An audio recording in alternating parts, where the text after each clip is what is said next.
जय हिंद। देखिए, बीएसएससी यानी कि बिहार सचिवालय है ना, बिहार स्टाफ सिलेक्शन कमीशन की पोस्ट जो है वो आ रखी है, वैकेंसी जो है वो आ रखी है। वो जो है वो बच्चे आखिर ये इस वैकेंसी को कौन भर सकते हैं? वैसे बच्चे जिन्होंने इंटर कंप्लीट कर लिया है, यानी कि 10+2 जिन्होंने कंप्लीट कर लिया है, वो इस फॉर्म को जो है वो भर सकते हैं, वो आवेदन कर सकते हैं बिहार एसएससी के लिए। अगर वही पोस्ट की बात करें तो पोस्ट जो देखिए 12,199 पोस्ट आई है। अब देखिए 10+2 में बिहार एसएससी एक बहुत ही अच्छी जॉब है, बहुत अच्छी जॉब है ना। तो आप पोस्ट की बात करते हैं तो 12,199 पोस्ट आई है, जो कि एक छोटी पोस्ट नहीं है, एक अच्छा खासा पोस्ट है। वहीं बात कर सकते हैं कि ये फॉर्म भरी कब से जा रही है, तो आप देखिए कि 27/9/2023 से ये फॉर्म भरना स्टार्ट हो चुकी है ना। और ये भरी कब तक जाएगी तो 11/11/23 तक, नो मतलब 11 नवंबर तक जो है ये फॉर्म आप आवेदन कर सकते हैं। 11 नवंबर तक जो है ये फॉर्म, इस फॉर्म के लिए वैसे विद्यार्थी जिन्होंने इंटर कंप्लीट कर लिया है, वो चाहे किसी भी सब्जेक्ट से हो, वो साइंस वाले हो, आर्ट्स वाले हो या फिर कॉमर्स वाले हो, वो कोई भी विद्यार्थी जो है इस चीज के लिए अप्लाई कर सकते हैं। ठीक है, अब बात करेंगे कि आप देखेंगे बहुत सारे ऐसे बच्चे होते हैं जिनका 18 साल कंप्लीट नहीं हुआ है।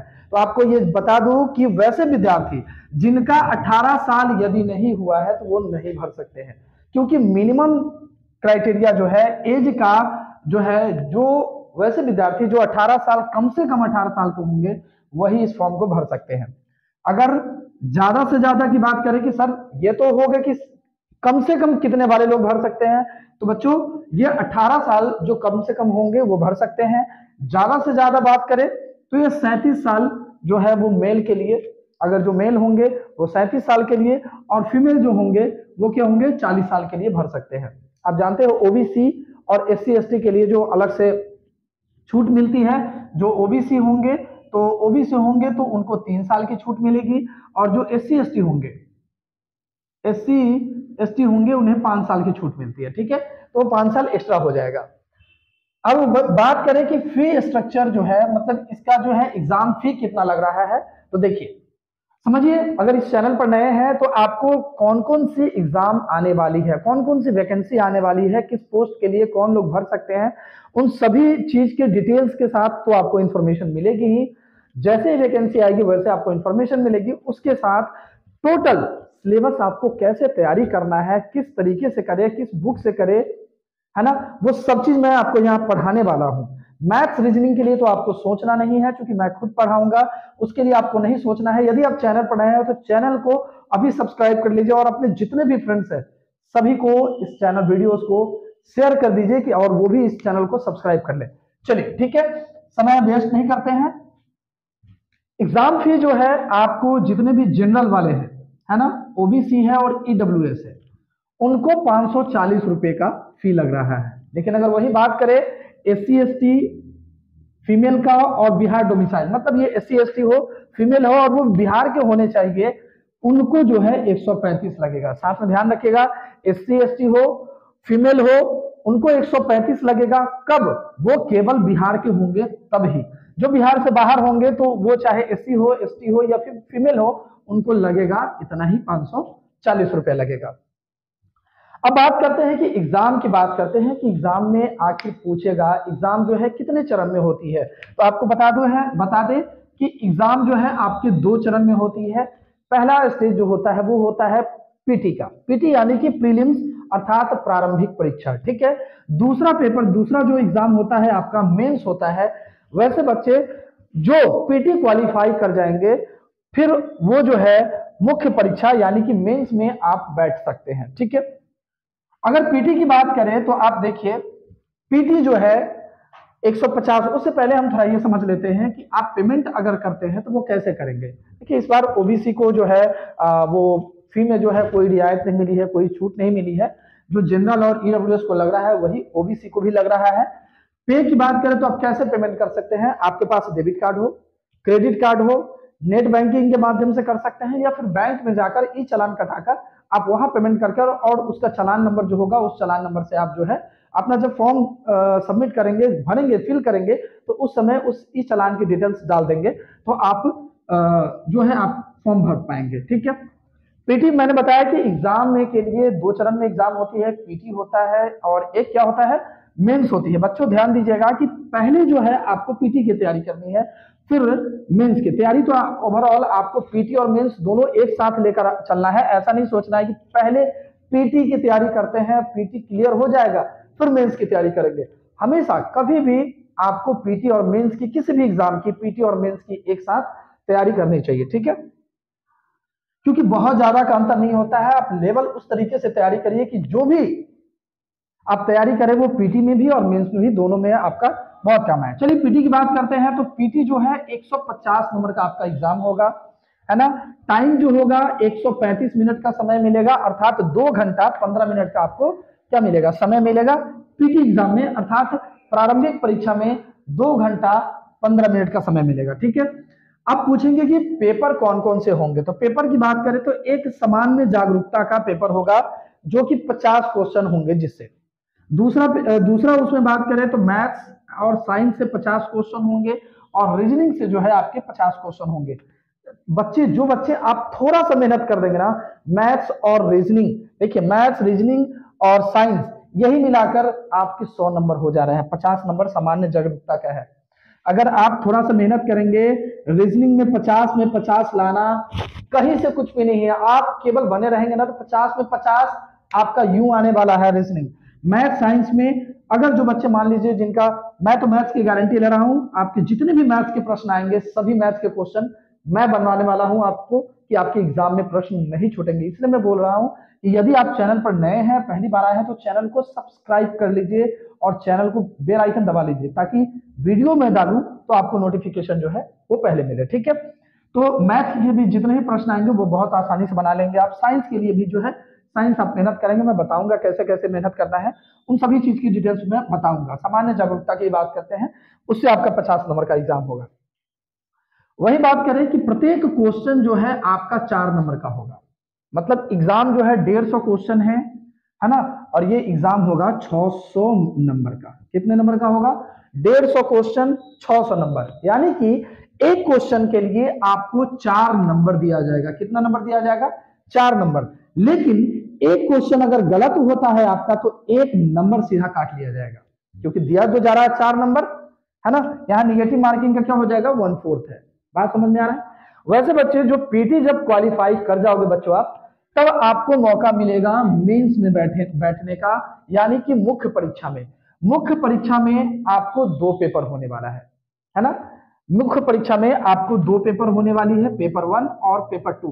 पेपर 1 की बात करें तो पेपर 1 में जो है आपको दे रहा है हिंदी भाषा से पूछेगा। हिंदी भाषा में आपके 100 क्वेश्चन होंगे और मार्क्स जो है वो 400 होंगे। यानी कि इस हिंदी भाषा को जो पेपर 1 होगा मेंस में, उसमें भी एक क्वेश्चन के लिए आपको 4 नंबर मिलेंगे और टाइमिंग जो है 2 घंटे 15 मिनट का समय आपको मिलेगा। वही पेपर 2 की बात करेंगे तो पेपर 2 में जैसे आपने पीटी में देखा, सेम उसी तरह से पेपर 2 भी होगा। इसमें आप कह सकते हैं कि पीटी के कंपैरिजन में थोड़ा सा लेवल, थोड़ा सा क्वेश्चन का लेवल आपका ऊपर होगा, वरना आपको जो आपने जो मैं जो पढ़ाऊंगा वही आएगा, उससे बाहर कुछ भी नहीं आएगा। ठीक है। मैथ्स और साइंस दूसरा पेपर होगा और तीसरा जो है रीजनिंग जो होगा वही है। यहाँ 600 नंबर का एग्जाम होगा और यहाँ 400 नंबर का एग्जाम होगा। टाइम इसमें भी 2 घंटे का और 15 मिनट का समय मिलेगा और प्रत्येक क्वेश्चन जो है 4 नंबर का होगा। और निगेटिव की बात करें तो प्रत्येक एक क्वेश्चन पर 1 नंबर जो है आपको काट लिया जाएगा यदि आपका प्रश्न गलत होता है तो। ठीक है। तो ये मैंने अभी देखा कि हमारा फॉर्म कब से कब तक भरा जा रहा है, कब से स्टार्ट हुआ है, कब तक भरा जाएगा, कैसे, हमें क्या क्या रिक्वायरमेंट है। डॉक्यूमेंट की बात करें तो डॉक्यूमेंट आप ध्यान रख लीजिए, मार्कशीट रखिएगा आप, मैट्रिक की मार्कशीट रखिएगा, मैट्रिक, इंटर, इंटर का, है ना, मैट्रिक का मार्कशीट, इंटर का मार्कशीट। आप अगर ओबीसी या एससी एसटी ये जो भी आते हैं और उनका आपको जो है कास्ट सर्टिफिकेट रखना होगा।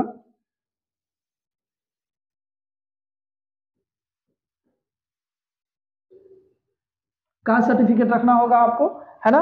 तो मैट्रिक का मार्कशीट, इंटर का मार्कशीट, कास्ट सर्टिफिकेट, आप फोटो आपकी जरूरत पड़ेगी। आप जब फॉर्म भरेंगे, ऑनलाइन फॉर्म भरेंगे तो स्कैन करके आप फोटो डालेंगे, स्कैन करके अपना सिग्नेचर डालेंगे हिंदी और इंग्लिश में, ठीक है।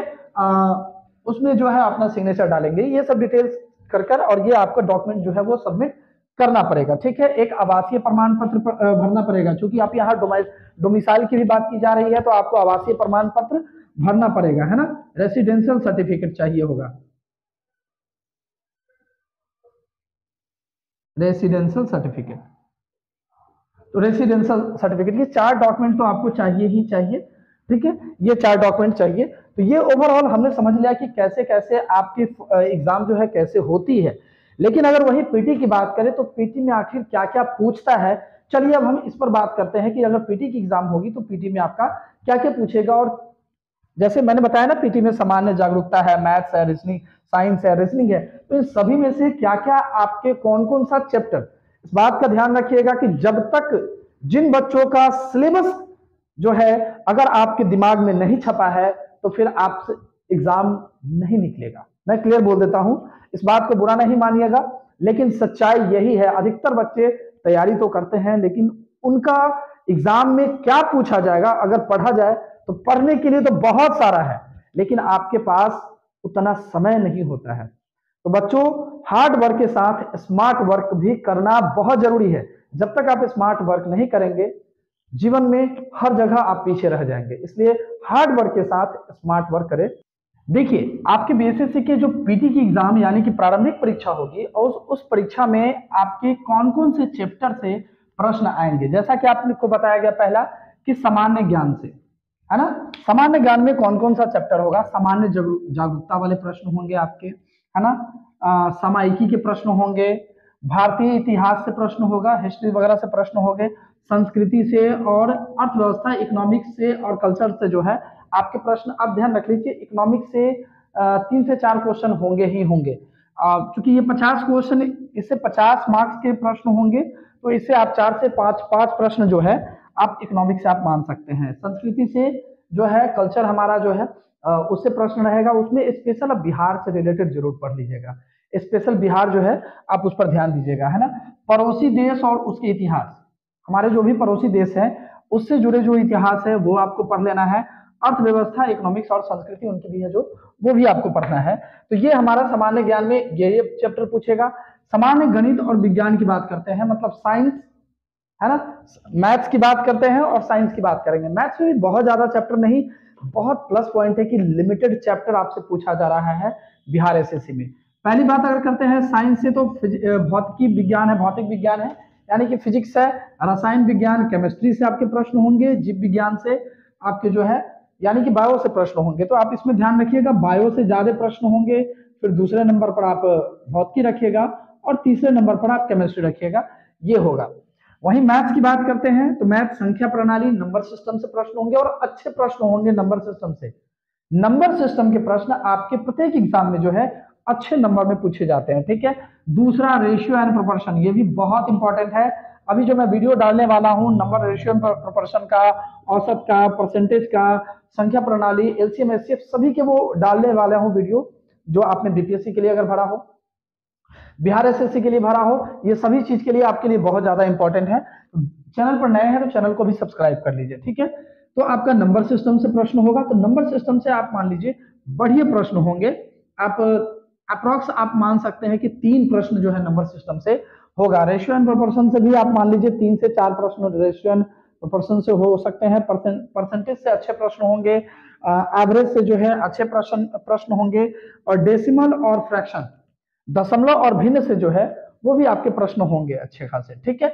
तो इससे भी आपका 50 प्रश्न जो होगा, 50 प्रश्न यानी कि 200 मार्क्स जो है, क्योंकि आपका एक प्रश्न के लिए 4 नंबर दिया जाएगा, और एक प्रश्न अगर आपकी गलती होती है तो 1 नंबर काट लिया जाएगा। वहीं मानसिक क्षमता और तर्क की बात करते हैं, मतलब रीजनिंग की बात करते हैं, तो रीजनिंग में विश्लेषण का आपका देगा, रिश्ता से देगा। रिश्ता मतलब आप समझ रहे हैं, रिश्ता वाला क्या है, ब्लड रिलेशन, मतलब तुम्हारे फूफा के पत्नी का बेटा का पिता तुम्हारा कौन लगा, है ना, के मामा तुम्हारे कौन लगे, तो ऐसा प्रश्न होगा, ठीक है। कोडिंग डिकोडिंग जो है आपका कोडिंग डिकोडिंग से बहुत इंपॉर्टेंट चैप्टर है। कोडिंग डिकोडिंग हो गया, सीरीज हो गया, सेटिंग अरेंजमेंट हो गया, ये सब हर एग्जाम में आपके पूछे जाने वाले प्रश्नों में सबसे ज्यादा इन्हीं से होते हैं। कोडिंग डिकोडिंग से आपके सबसे ज्यादा प्रश्न होंगे, सीरीज से सबसे ज्यादा प्रश्न होंगे, अंक गणितीय तर्क नंबर जो है मैथमेटिकल सीरीज आप उसको कह सकते हैं, नंबर से रिलेटेड होंगे। समस्या समाधान है, समस्या समाधान से आपके प्रश्न होंगे, मतलब कुछ प्रॉब्लम दे दिया रहेगा, एरर दिया रहेगा, उस एरर में आपको एरर फाइंड करना होगा। जो गलत प्रश्न, गलत उसमें से कुछ दे देगा, वो आपका जो है वो सीरीज की तरह ही प्रश्न होगा, ठीक है। और दृश्य स्मृति देगा कि कुछ दृश्य स्मृति फिगर दे देगा, फिगर में कुछ गलत एक फिगर दे देगा, और फिगर की तरह 4 इसके ऑप्शन देंगे, 1 2 3 और 4, ये फिगर बना रखा होगा, कुछ भी बना रखा होगा। मैं एक एग्जांपल मैं कुछ बता दे रहा हूँ, इसमें से बताएगा कौन सा इस फिगर को पूरा करेगा, है ना। उस तरह का फिगर का पूरा कहेगा, फिगर काउंटिंग दे देगा, इसमें गिन के बताइए कि त्रिभुज की संख्या कितनी है, वर्ग की संख्या कितनी है, आयत की संख्या कितनी है, ये आपको बताना पड़ेगा। उपमा से प्रश्न होगा, अंक गणितीय संख्या श्रृंखला जो है मैंने बताया, है ना, सीरीज उससे होगा। असंगत की पहचान करना, गलत को चुनना पड़ेगा आपको होंगे, तो इससे भी आपका 50 क्वेश्चन होगा रीजनिंग से, और 50 क्वेश्चन भी जो है वो 200 मार्क्स का होगा, ठीक है। तो इस प्रकार जो है आपको 150 प्रश्न होंगे, 150 के लिए 600 नंबर का एग्जाम होगा। प्रत्येक क्वेश्चन के लिए 4 नंबर मिलेगा, प्रत्येक गलत क्वेश्चन के लिए 1 नंबर आपका काट लिया जाएगा, और एग्जाम में आपको 2 घंटा 15 मिनट का समय दिया जाएगा, जो कि बहुत पर्याप्त होता है समय, ठीक है। क्वेश्चन का लेवल ऑन एवरेज रहेगा, बहुत ज्यादा टफ नहीं होगा, बहुत ज्यादा इजी नहीं होगा, बहुत जम के तैयारी कीजिए, है ना। और चैनल पर हैं, अगर नए पहली बार आए हैं तो चैनल को सब्सक्राइब कर लीजिए, क्योंकि बहुत बेहतरीन वीडियोस डालने वाला हूं, मैथ्स रीजनिंग सभी से, जो आपके एग्जाम में अभी बीपीएससी के लिए भी वीडियो डालने वाला हूं, बिहार एसएससी के लिए, बिहार एसएससी और बीपीएससी के का मैथ्स का जो लेवल रीजनिंग का होगा ना, वो बहुत सिमिलर का होगा, ठीक है ना। तो आपको उसी तरीके से तैयारी करनी है, वीडियो मैं डालूंगा, आप उसको देखिएगा जरूर, ठीक है। एक एक वीडियो, और जो मैं वीडियो डालूंगा ना कि केवल वो आपके लिए बिहार एसएससी के लिए या बीपीएससी वाले लोगों के लिए वो फायदेमंद होगा, वो सभी के लिए फायदेमंद होगा। आप बिहार एसएससी बीपीएससी के अलावा भी अगर कोई एग्जाम होता है टीचर के, और भी वैकेंसीज वगैरह आएंगे, वो आप भरेंगे, उसमें जो अगर मैथ्स रीजनिंग के पूछे जाएंगे, एसएससी का पूछे जाएगा, तो एसएससी के लिए लेवल जो मैं पढ़ाऊंगा, है ना, सीजीएल के लेवल थोड़े से अलग होते हैं, तो वो लेवल में पढ़ाऊंगा, लेकिन बेसिक यही है, यही से प्रश्न ऊपर होगा नहीं तो नीचे होगा, कहीं भी होगा। तो रेलवे होंगे तो उसके प्रश्न जो है, अगर ग्रुप डी होंगे तो थोड़ा सा लेवल नीचे होगा, लेकिन पढ़ना वही है, इस बात को ध्यान रखिए। तो चैनल को सब्सक्राइब कर लीजिए, और ज्यादा से ज्यादा दोस्तों तक है जो इसे शेयर कीजिए। फिर मिलते हैं नेक्स्ट वीडियो में जल्द ही। जय हिंद।